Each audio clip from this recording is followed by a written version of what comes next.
Hi ಎಲ್ರಿಗೂ ನಮಸ್ತೆ. ಇದು ನನ್ನ day 15 of 75 days challenge to my best version. ಇವತ್ತು ಡೇ 15 ಕಂಪ್ಲೀಟ್ ಆಗಿದೆ. ಇನ್ನೂ ಜರ್ನಿ ತುಂಬ ಇದೆ. ಒಂದೊಂದು ದಿನ ಒಂದೊಂದು ಲೆಸನ್ ಕಲಿತಾ ಇದ್ದೀನಿ. ಎಂಡ್ ಗೋಲ್ ರೀಚ್ ಆಗೋವರೆಗೂ ಈ ಜರ್ನಿ ಕಂಟಿನ್ಯೂ ಆಗುತ್ತೆ. ಇದು ಪರ್ಫೆಕ್ಟ್ ಆಗಬೇಕು ಅಂತ ಏನಿಲ್ಲ, ಕನ್ಸಿಸ್ಟೆಂಟ್ ಆಗಬೇಕು ಅಂತ ಅನ್ನಿಸ್ತಿದೆ.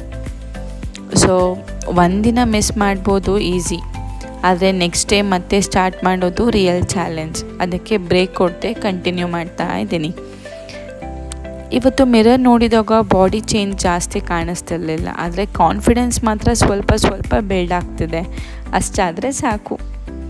ಇನ್ನು ಕೆಲವರು ರಿಸಲ್ಟ್ ನೋಡಿ ಮಾತಾಡ್ತಾರೆ, ಆದರೆ ರಿಸಲ್ಟ್ ಹಿಂದೆ ಇರುವ ಸ್ಯಾಕ್ರಿಫೈಸ್ ಯಾರಿಗೂ ಕಾಣಿಸಲ್ಲ. ಯಾರು ಅಪ್ರಿಷಿಯೇಟ್ ಮಾಡಲಿ ಬಿಡಲಿ, ನನಗೆ ನಾನು ಪ್ರೌಡ್ ಆಗಬೇಕು. ಅದಕ್ಕೆ ಈ ಎಫರ್ಟ್ಸ್. ಆ್ಯಕ್ಚುಲಿ ನಮ್ಮ ಲೈಫಲ್ಲಿ ಚೇಂಜ್ ಒಂದು ರೀಸನ್.